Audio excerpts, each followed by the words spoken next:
আজ আমরা এমন একটা বিষয় নিয়ে কথা বলবো যেটা আক্ষরিক অর্থেই আমাদের জীবন বদলে দিতে পারে। ভাবুন তো, কেবল একটু শারীরিক পরিশ্রম বা শরীরটাকে সচল রাখার মাধ্যমেই যদি আমাদের শরীরের সবচেয়ে জটিল আর রহস্যময় অঙ্গটাকে পুরোপুরি বদলে ফেলা যায়, তাহলে কেমন হবে? হ্যাঁ, ঠিকই শুনেছেন, আজ আমরা মস্তিষ্কের উপর ব্যায়ামের সেই অবিশ্বাস্য প্রভাব নিয়ে আলোচনা করব। এখন আপনার মনে একটা স্বাভাবিক প্রশ্ন আসতে পারে, আমাদের এই মস্তিষ্ককে রক্ষা করার বা এর কার্যক্ষমতা একদম সর্বোচ্চ পর্যায়ে নিয়ে যাওয়ার সবচেয়ে জাদুকরী উপায়টা আসলে কি?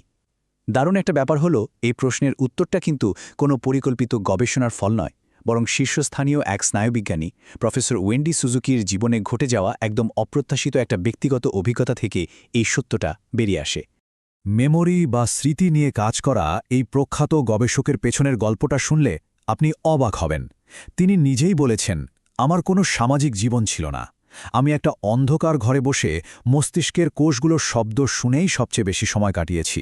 একটু ভেবে দেখুন, ল্যাবে ঘণ্টার পর ঘণ্টা একা বসে থাকা, শারীরিক পরিশ্রমের কোনো নামগন্ধ নেই। ব্যায়ামের শক্তি আবিষ্কার করার আগে তার জীবনটা ঠিক এমনই একঘেয়ে আর বন্দী ছিল।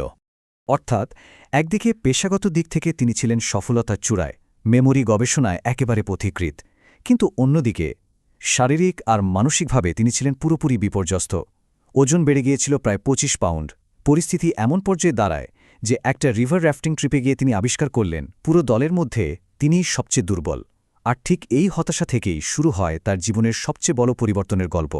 প্রথম পর্ব, রাসায়নিক বৃদ্ধি এবং মস্তিষ্কের তাৎক্ষণিক পরিবর্তন। চলুন এবার বিজ্ঞানের চোখে দেখি। শরীর থেকে একটু ঘাম ঝরানোর মতো একটা সাধারণ ওয়ার্কআউট করার ঠিক পরপরই আমাদের মস্তিষ্কের ভেতরে তাৎক্ষণিকভাবে আসলে কি ঘটে? ব্যায়াম করার সাথে সাথেই আমাদের মস্তিষ্ক এক বিশেষ ধরনের রাসায়নিক বার্তাবাহকে একেবারে প্লাবিত হয়ে যায়। এগুলোকে বলে নিউরোট্রান্সমিটার। ডোপামিন, সেরোটোনিন আর নর অ্যাড্রেনালিনের মাত্রা মুহূর্তের মধ্যেই এমনভাবে বেড়ে যায় যা আপনার মেজাজ এবং এনার্জি লেভেলকে এক নিমেষেই অনেকটা ওপরের দিকে ঠেলে দেয়, একদম ম্যাজিকের মতো। আরেকটি চমৎকারভাবে তুলে ধরে যে কিভাবে একটা মাত্র ব্যায়ামের সেশন আমাদের জীবনে বাস্তব সুফল বয়ে আনে। মেজাজ তো ভালো হয়ই, সেই সাথে প্রায় ২ ঘণ্টা পর্যন্ত যে কোনো কাজে মনোযোগ দেওয়ার ক্ষমতা অবিশ্বাস্যভাবে বেড়ে যায়। এমনকি আমাদের রিঅ্যাকশন টাইম বা দ্রুত সাড়া দেওয়ার ক্ষমতাও বাড়ে। ধরুন, টেবিল থেকে একটা চায়ের কাপ পড়ে যাচ্ছে, আপনি সেটা মাটিতে পড়ার আগেই খপ করে ধরে ফেললেন। ব্যাপারটা ঠিক এমনই। তবে এই তাৎক্ষণিক প্রভাবগুলো কিন্তু সাময়িক। তাই আমাদের যেতে হবে দ্বিতীয় পর্বে, মস্তিষ্কের স্থান পুনর্গঠন এবং দীর্ঘস্থায়ী শারীরিক পরিবর্তন। এই দীর্ঘস্থায়ী সুফলটা পেতে হলে আমাদের একটা নিয়মিত ব্যায়ামের রুটিন থাকা চাই, যেটা আমাদের কার্ডিও রেসপিরেটরি বা হৃদযন্ত্র ও শ্বাসতন্ত্রের কার্যক্ষমতা বাড়াবে। আর ঠিক তখনই মস্তিষ্কের শারীরবৃত্তীয় কাঠামোতে একটা দারুণ মৌলিক পরিবর্তন আসে। বিষয়টা বুঝতে আমাদের মস্তিষ্কের দুটি অত্যন্ত গুরুত্বপূর্ণ অংশের দিকে একটু তাকাতে হবে।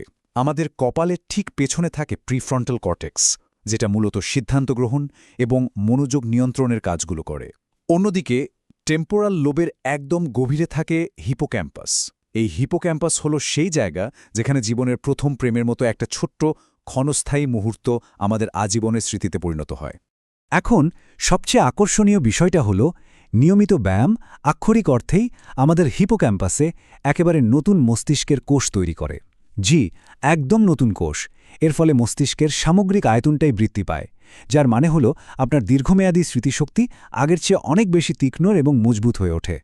এরপর আসছে তৃতীয় পর্ব, অবক্ষয়ের বিরুদ্ধে ঢাল এবং জ্ঞানীয় স্বাস্থ্য সুরক্ষা। শারীরিক নড়াচড়ার সবচেয়ে যুগান্তকারী দিকটি বোধহয় এর তাৎক্ষণিক ফলাফল নয়, বরং সারা জীবন ধরে আমাদের মস্তিষ্ককে রক্ষা করার এই যে একটা অবিশ্বাস্য ক্ষমতা, সেটাই এর আসল ম্যাজিক। এই সুরক্ষা বলাটা কিভাবে কাজ করে সেটা আমাদের সবার জানা উচিত। ব্যায়ামকে আপনার মস্তিষ্কের জন্য একটি সুপারচার্জড রিটায়ারমেন্ট ফান্ড বা অবসর তহবিল হিসেবে চিন্তা করুন। কথাটার গভীরতা একটু খেয়াল করুন। এটা কেবল একটা সুন্দর রূপক নয়।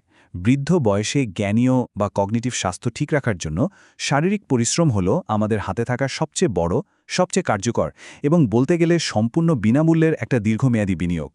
কারণ বয়স বাড়ার সাথে সাথে বা নিউরোডিজেনারেটিভ রোগের কারণে আমাদের মস্তিষ্কের প্রিফ্রন্টাল কর্টেক্স এবং হিপোক্যাম্পাসই সবচেয়ে বেশি ক্ষতিগ্রস্ত হয়। এখন আপনি যদি মস্তিষ্ককে একটা পেশি বা মাসল হিসেবে কল্পনা করেন, তাহলে দেখবেন নিয়মিত ব্যায়ামের মাধ্যমে এর আয়তন বাড়ানোটা একটা শক্তিশালী সুরক্ষা বলয় তৈরি করে। এটা হয়তো রোগ পুরোপুরি ঠেকাতে পারবে না, কিন্তু অ্যালজাইমার্স বা ডিমেনশিয়ার মতো মারাত্মক রোগের লক্ষণ প্রকাশকে এটা উল্লেখযোগ্যভাবে পিছিয়ে দেয়। চতুর্থ পর্ব ন্যূনতম ব্যায়ামের প্রেসক্রিপশন অর্থাৎ ঠিক কতটা প্রয়োজন। এতক্ষণ তো অনেক কথাই হলো, এবার অবধারিতভাবেই একটা খুব ব্যবহারিক প্রশ্ন চলে আসে। মস্তিষ্কের এই অসাধারণ পরিবর্তনগুলো পেতে বাস্তবে আমাদের ঠিক কতটুকু শারীরিক পরিশ্রম করতে হবে? সারাদিন জিমে পড়ে থাকতে হবে নাকি? না, একদমই তা নয়। এখানে সবচেয়ে গুরুত্বপূর্ণ বিষয়টা হলো খুব সাধারণ কিন্তু বিজ্ঞানসম্মত একটা নিয়ম অনুসরণ করা। সপ্তাহে মাত্র ৩ থেকে ৪ দিন প্রতিবার অন্তত ৩০ মিনিটের জন্য এমন অ্যারোবিক ব্যায়াম করতে হবে যা আপনার হৃদস্পন্দন বা হার্ট রেট বাড়িয়ে দেয়। ব্যাস এটুকুই। এর জন্য কোনো কঠিন প্রস্তুতির আদৌ কোনো প্রয়োজন নেই। আর হ্যাঁ, এইটুকু অ্যারোবিক সুবিধার জন্য আপনাকে কোনো দামি জিমের মেম্বারশিপ নিতে হবে না বা ট্রায়াথলিটও হতে হবে না। প্রতিদিনের সাধারণ কিন্তু একটু জোর দিয়ে করা কাজগুলোই যথেষ্ট। যেমন ধরুন, এলাকার রাস্তায় একটু দ্রুত পায়ে হাঁটা, লিফটের বদলে নিয়মিত সিঁড়ি ব্যবহার করা, কিংবা পুরো উদ্যমে ঘরের মেঝে পরিষ্কার করা বা ভ্যাকিউম করা, এগুলো আপনাকে একদম একই রকম উপকার এনে দেবে। তাহলে একবার ভেবে দেখুন তো, আজ থেকে শুরু করা এই সামান্য একটু শারীরিক নড়াচড়া কিভাবে আপনার পুরো জীবনের গতিপথকে চিরতরে বদলে দিতে পারে। আজকের এই আলোচনা থেকে আমরা যা জানলাম সেটা কাজে লাগিয়ে যদি আজই এই মুহূর্তেই একটা ছোট পদক্ষেপ নিই, তবে তা অদূর ভবিষ্যতে আমাদের মন আর স্মৃতিকে কতটা সুরক্ষিত রাখবে? এই প্রশ্নটা আপনাদের ভাবনার জন্যই রেখে গেলাম।